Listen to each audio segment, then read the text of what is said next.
Have you ever wondered what a country in Eastern Europe that is almost as big as Russia but not as popular as Russia? Well, this country has had independence less than 50 years. This country is called Ukraine.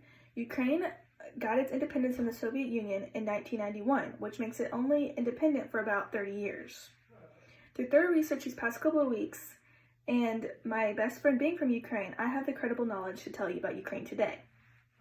A large portion of Ukraine is actually Christian, which is surprising, in the category of Ukrainian Orthodox, which makes up about 80% of the country, which is a large portion of the country. The capital of Ukraine is called Kyiv on the Dnieper River in north-central Ukraine. The Ukraine got the name Mother of Rust Cities whenever it got its independence from the Soviet Union in 1991. Have you ever wondered about the language of Ukraine? A lot of people are wondering, well, is it Ukrainian similar to Canadian? They're like, well, is it Ukrainian? Because Ukraine, and then Canadian, which is not a language. Well, the majority of Ukraine actually does speak Ukrainian, and the majority of Ukraine does speak Ukrainian and Russian. That is derived from the Cyrillic alphabet, which is closely related to Russian, but not similar, but not the same as Russian. Ukrainian was the first official language in 1989, which had trouble being the official language due to Russification in the 1930s. Predominantly, most of Ukraine is Ukrainian Orthodox, which Ukraine has a diverse religious background. About 46% of Ukraine is Ukrainian Orthodox, which also has similar categories in Protestantism, Catholicism, Islam, and Judaism. But with one half being Ukrainian Orthodox or a similar branch of it, and the other half is actually atheist or non-religious. The population rose to 50 million since the Soviet era.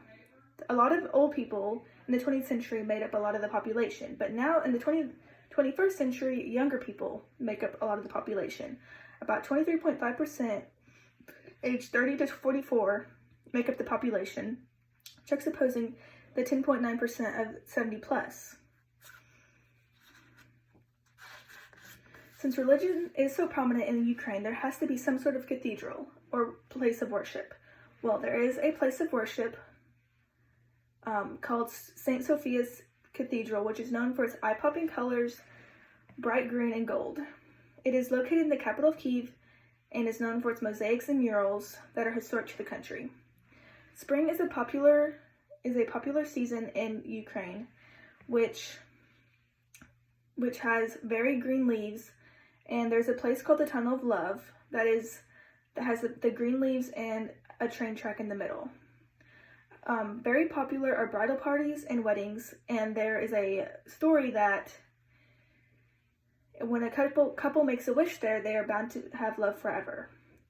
This Tunnel of Love is the most photographed place in Ukraine and is a very popular site.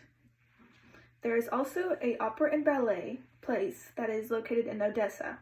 It is known for its horseshoe view, where the entire audience can see the entire performance, and it has a hollow effect where it bounces off so you can hear the entire show from any point in the ballet.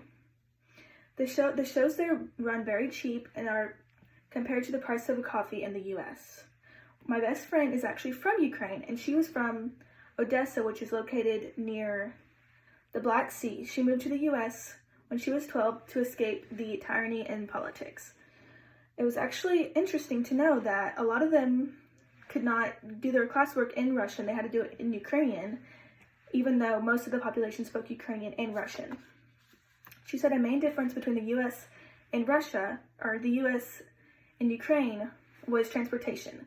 A lot of transportation in the Ukraine was buses and trains, whereas here, a lot of people drive. A lot of people in Ukraine either use the buses and the trains, or they actually walk. A lot of younger kids there walk, which makes them more independent because they are walking and using the bus from school or around. A lot of kids in Ukraine are actually more independent because they use the bus to school by themselves. Which she said that was quite a culture shock because when she came to the US, she had to get her parents and her had to get their driver's license and get, cars and stuff, which back in Ukraine, they had public transportation. But this public transportation allowed elderly people to get on free, and any pregnant person could get an automatic seat. She mentioned the stigma around Europeans, that they are cold-hearted, when actually people in Ukraine are much nicer, she said.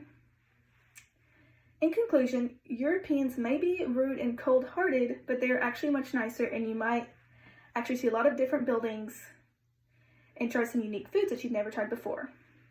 Ukraine is newly independent, so you might see some sameness, but you could experience a lot of cultural diversity.